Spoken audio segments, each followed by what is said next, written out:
다 네 잘못이야. 네가 게을러서 그래. 선천적으로 네가 문제가 있는 것 같아. 우리 아이들은 그렇게 불신당할 이유가 없습니다. 우리 어머니 뭐랬는지 아세요? 대단한 놈이다 너는. 야, 수능 날 나오겠다. 근데 수능 날 터져. 중학교 때 놀았다고 했지만 뭔가를 했을 것이다. 아니다. 머리가 좋을 것이다. 아니다. 이유를 제거하지 마라. 우리 애는 잘할 마음이 없는 것 같아. 대한민국에 공부를 잘하고 싶지 않은 애 없습니다. 서울대 왔음에도 방해가 됐던 요소는 뭐냐? 당당 3위에 엄마가 랭크돼 있었어요. 진짜입니다.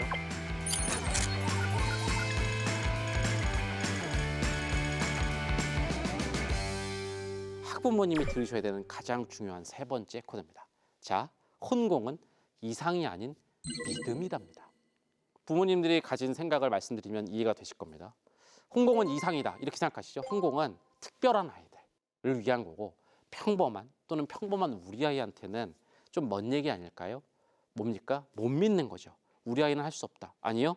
혼공은 특별한 아이들만 위한 것이 아니라 평범한 아이들 또는 우리 아이도 할 수 있다라는 믿음을 가지셔야 한다는 겁니다. 왜 방법 전문가라는 사람이 앞에서 굉장히 논리적인 얘기를 했던 사람이 뜬금없이 마지막에 믿음 얘기를 하냐? 두 가지 이유 때문입니다. 첫 번째, 우리 아이들은 무책임하게 불신당하고 있고 심지어 매도당하고 있기 때문입니다. 제가 딱 두 가지 방법만 알려드렸는데도 오 저런 방법이 있는데죠. 그죠? 이 방법들을 우리 아이들은 알고 있을까요? 아니 이렇게 생각해 볼까요? 교육받아 본 적이 있나요? 없습니다.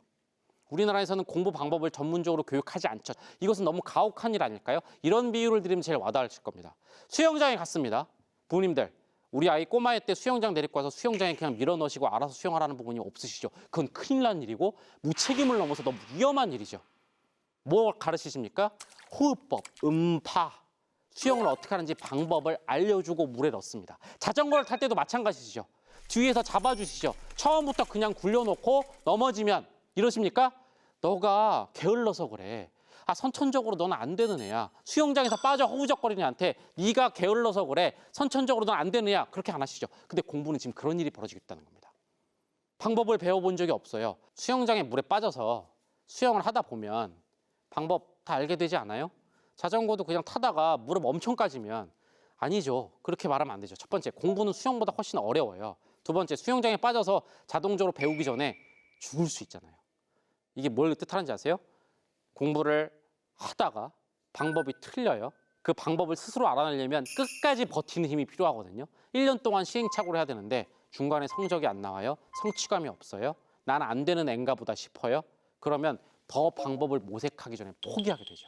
그러니까 무슨 얘기냐면 부모님들이 가정하는 건 어떠한 성적이 오더라도 불굴의 의지로 1년 동안 그냥 포기하지 않고 죽지 않고 끝까지 가는 친구를 가정하는데 그게 얼마나 폭력적이고 무책임한 거냐고요. 꼭 수영장 비유를 기억하세요. 노력하다 보면 방법도 깨닫지 않아요는 그냥 꼬마애를 수영장에 밀어놓고 물 좀 먹고 죽을 뻔하고 인공호흡 받고 다시 일어나서 다시 트라우마 없이 물에 들어가고 그렇게 한 1년 하다 보면 배우지 않아요? 네, 그렇게 하면 배울 겁니다. 인공호흡 받고 119가 와서 했는데도 트라우마 없이 물에 들어가면 지금 공부에 대해서 우리 아이가 강요받고 있는 현실이 그래요. 네. 일단 노력해. 시험 못 봤어? 에휴 바보. 근데 굴하지 말고 다른 방법을 시도해봐. 또 못 봤네? 학원 선생님이 아유 넌 안 되겠다 하겠건만. 아유 굴하지 마. 또 다른 방법을 시도해봐. 또 못 봤네? 학교 선생님이 아이고 왜 이렇게 성적이 안 나오니? 부모님 한숨. 그럼에도 굴하지 않고 그렇게 아이가 2, 3년을 혼자서 불굴의 의지로 방법을 다 시도해 본다고요. 그런 성인이 있으면 성인을 데리고 와보세요. 성인 세계에서도 그렇게 안 하는데 왜? 아직 얕고 여리고 어린 왜 우리 아이들한테만 무엇보다 하나부터 열까지 가르쳐줘야 되는 심지어 횡단보도 건너는 방법까지도 알려주는 우리 애들한테 유독 공부에서만큼은 다짜고짜 거두절미하고 그렇게 하라고 강요를 하는지 저는 이거는 안타까움을 넘어서 좀 분노스러워요. 그런 친구들한테 다 네 잘못이야. 네가 게을러서 그래. 선천적으로 네가 문제가 있는 것 같아. 라고 말하는 건 이건 불신을 넘어선 크나큰 매도죠. 우리 아이들은 그렇게 불신당할 이유가 없습니다. 이것은 너무나 비합리적이고 억울한 일이라는 얘기입니다. 믿어주셔야 됩니다. 대표님은 학창 시절 어떻게 공부 방법을 깨닫게 되셨어요? 저는 기억 아직도 나요. 고2 겨울방학 때쯤에 깨달았어요. 왜냐하면 아무리 노력해도 계속 배신당하는 거예요. 그러다가 고2 겨울방학 때 극단 조치를 취했어요. 어차피 다 끝난 마당에 난 안 될 거니까 그냥 지금까지 했던 걸 다 뒤집어 보자. 반대로 뒤집어 보자. 그러다가 어쨌든 뭔가 느낌이 왔어요. 누가 이렇게 구체적으로 정리를 안 해줬는데 뭔가 깨달음이 왔거든요. 그때 제가 울면서 웃으면서 공부했어요. 웃으면서 공부한 건 뭐냐면 진짜 이렇게 하면 되겠다라는 확신이 와서. 근데 왜 울었냐면 왜 아무도 나한테 이걸 가르쳐주지 않았느냐. 내 지난 세월 배신당한 동안 나는 무슨 고생을 한 거냐. 이런 거.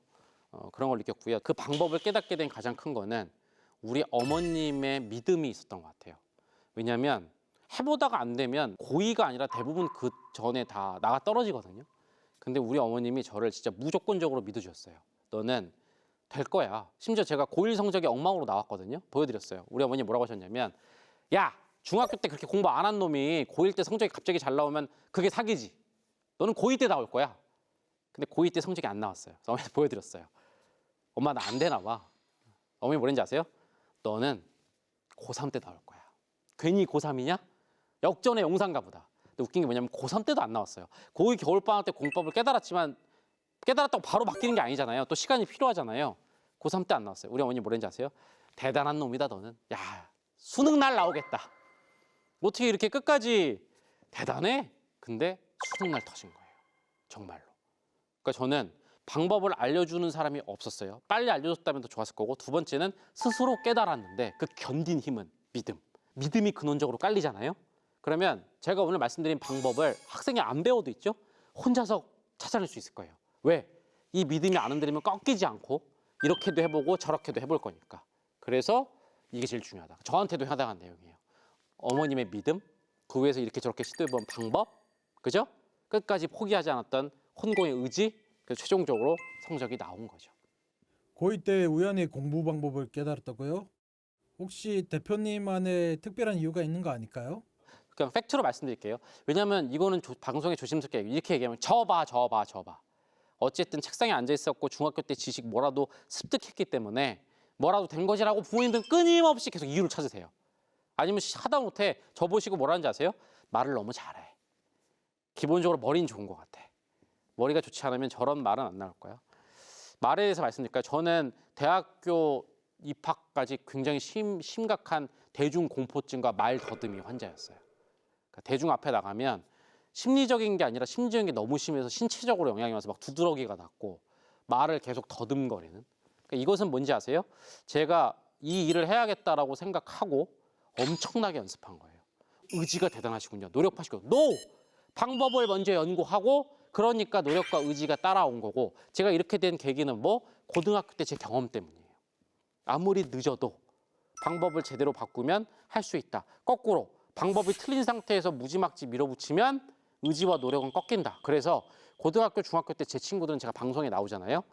저라고 생각을 전혀 못해요. 아예. 아는 사람인데 걔 맞아? 이름이 떠도 저라고 못 믿어요. 왜냐하면 중고등학교 때 저와 지금 저는 완전히 다른 사람이거든요. 네. 친구들은 제가 서울대학교 갔다고 했을 때도 다 사기라고 했어요. 제 과거를 얘기했는데 하여튼 제 요점은 이유를 제발 찾지 마라. 중학교 때 놀았다고 했지만 뭔가를 했을 것이다. 아니다. 머리가 좋을 것이다. 아니다. 체력에서 나오는 엄청난 뭔가 있을 것이다. 아무리 다 찾아보세요. 찾아도 저는 지금 어떤 중학생을 갖다 놔도 중학교 때 조나무 중학생과 비교하면 누가 봐도 공부를 잘할 가능성과 선천성은 그쪽에 있다. 선천성 하나만 말씀을 드릴까요? 당연히 수많은 학자들 그리고 저희도 궁금해서 공부는 정말 선천적인가 연구를 많이 했죠. 공식적으로 공부는 IQ 등등의 선천성과는 무관하다는 또는 있으면 조금 유리하지만 그것이 결정적이진 않다라는 이미 결론이 나온 지가 오래예요. 네. 근데 자꾸 왜 선천성 얘기가 나올까요? 심지어 요새 노력도 선천성이다 이런 말까지도 계속 나오죠. 자, 그렇게 따지면 서울대생들은 전부 다 IQ가 140 이상인 아이들이어야겠죠. 그죠? 저희가 당연히 조사를 했죠. 수천 명을 조사해서 평균 낸 게 110대 초반이에요. 또 이 얘기하시면 어우씨 높은 건 평균이에요. 이 말은 뭔지 아세요? 101인 애도 있었다는 거예요. 국영수 정도는 당연히 어렵지만 이 국영수 정도에서 선천적인 게 결정적이다라고 논하는 거는 너무 높게 잡으신 거다. 유리합니다. 조금 유리해요. 근데 결정적이진 않다라는 얘기도 제가 꼭 한번 드리고 싶어요. 그래서 저는 학부모님들도 꼭 제 사례를 아셨으면 좋겠는 게, 와, 운이 좋았다 이 얘기를 드리고 싶은 게 아니에요. 또는 어떤 이유를 찾지 마세요. 아닐 거야. 그 앞에 뭐 노력을 충분히 했기 때문에 찾았거나, 이외에 이렇게 전달드리냐면 그만큼 우리 애들은 저 같은 무방비예요. 우연히 찾은 애들은 이렇게 웃으면서 공부하면서 성공할 수 있는 거고, 우연히 못 찾은 수많은 애들은, 우연은 말 그대로 확률상 되게 적은 거니까 굉장히 자기 잘못이라고 자책되고 있는 거죠. 그러니까 꼭 그 생각, 우리 애는 수많은 애들처럼 방법에 대해서 전혀 감이 없을 수 있다라는 생각을 하시는 게 저는 맞다고 생각해서 이렇게 메시지를 드리고 싶어요. 그때 못 깨달았으면 저는 보통 애들처럼 불신당하고 매도당하고, 가장 큰 거, 저를 못 믿었겠죠. 물론 반문하실 거예요. 너무 아름다운 얘기신데요. 우리 아이 중학교 사춘기 지난 다음부터는 저랑 말도 안 해요. 엄마 아빠가 믿어주는 거 그렇게까지 아이한테 영향 없어요. 착각이십니다. 부모의 영향력은 절대적입니다. 사춘기가 지난 거 아무 의미 없어요. 얘기 나온 김에 사춘기 얘기 말씀드릴까요? 사춘기의 본질이 뭔지 아세요? 마음은 아직 아이인데 몸이 성인처럼 커버렸어요. 그 미스매치 때문에 방황하는 게 사춘기의 본질이죠. 이렇게 상상해 보세요. 우리 몸이 엄청 크고 이제 엄마 아빠랑은 얘기 안 하려고 하거나 같은 어른이라고 대들려고 하는 우리 아이 있죠. 껍데기만 그렇습니다. 그 안에 들어있는 작은, 우리 유치원 초등학교 때 그 아이를 상상해 보세요. 그 아이는 뭡니까? 부모님이 세상의 전부입니다. 부모님만 바라보고 부모님이 나를 어떻게 대하는지만 하루 종일 관심이 있는 친구입니다. 그 애들이 들어있다고 생각해 보세요. 아니라니까요. 우리 애는 내가 뭐라고 말할 때 문 꽝 닫고, 그 꽝 닫음이 뭔지 아세요? 엄마 아빠한테 얘기하는 겁니다. 왜 나를 안 믿어줘? 밖에서 안 믿어주는 세상입니다. 모든 걸 아이 탓으로 돌리는 세상입니다. 그런데 나의 절대적인 우리 부모님이 나는 너도 홍공이든 뭐든 할 수 있다고 믿어라고 하잖아요. 회복됩니다. 거꾸로 밖에서 저뿐만 아니라 그 누가 와서, 그 어떤 대단한 사람이 믿는다고 해도 집으로 돌아온 껍데기는 크지만 작은 우리 아이가 엄마 아빠 나 어떨 것 같아? 그때 윽박지르지 않고 심지어 지나가는 소리도 위험합니다. 아예 그럼 의지가 있는 애들이지, 그건 특별한 애들이 하는 거야라고 하는 순간 우리 아이는 무너집니다. 또 다른 반문하실 수도 있어요. 알겠어요, 한번 믿어보긴 할 텐데, 근데 그랬다가 아이가 해이해지면요, 부모 역할 중에 하나 좀 자극을 주는 것도 있지 않습니까? 이미 세상은, 밖은 자극의 왕국입니다. 이미 밖에서 너는 왜 이렇게 게으르니? 왜 이렇게 의지가 없니? 아유, 너는 홍공을 네가 홍공을 어떻게 해? 그건 잘하는 애들이야. 이미 밖에서 엄청난 자극, 이미 칼과 수많은 창을 찔리고 피를 흘리면서 돌아온 애를 상상해 보세요. 집에서 창 하나 더 꽂잖아요. 그런다고 자극되지 않고요. 그 창은 그 어떤 창보다 큽니다. 아이는 무너집니다. 집은 마지막 보루고 그 피 흘린 아이를 닦아주는 마지막 회복처입니다. 이렇게 또 반문하실 거예요. 다 알겠는데요. 아이가 성적을 보여주면 그럼 믿을 수 있겠는데, 한 번도 홍공을 제대로 하는 모습이나 성적을 보여주지 않는데 제가 믿어야 된다고요? 그런 걸 뭐라고 하냐면 조건부 믿음이라고 합니다. 부모님의 믿음은 무조건적인 믿음입니다. 보여주면 믿겠다. 이것은 학원이나 밖에 있는 사람들이 하는 일입니다. 네가 잘하는지 보면 믿어줄게. 거꾸로 그 와중에 부모님이 해야 될 것은 잘하는지 아니는 나중 얘기고 내가 먼저 믿겠다는 거죠. 혼공을 네가 의지 있게 하면 내가 믿어줄게가 아니고요. 부모님이 믿어주시잖아요. 그러면 혼공을 하게 됩니다. 제가 이런 강의를 하는 이유 중에 하나가, 저는 솔직히 명문대는 못 가도 된다고 생각해요. 근데 제가 입시 과정에서 가장 크게 얻었던 건 뭐냐면, 내 잘못이 아니구나. 좀 진부한 말인데 자신감과 자존감. 아, 내가 방법을 몰라서지 하면 되는구나. 그러니까 너무 그 과거식 얘기인데 멋진 문장이에요. 나는 뭐든 할 수 있는 사람이구나. 부모님들도 아이들한테 가장 주고 싶은 게 그거 아니십니까? 사실은 입시에 가려진 본질은 전 그거라고 생각하거든요.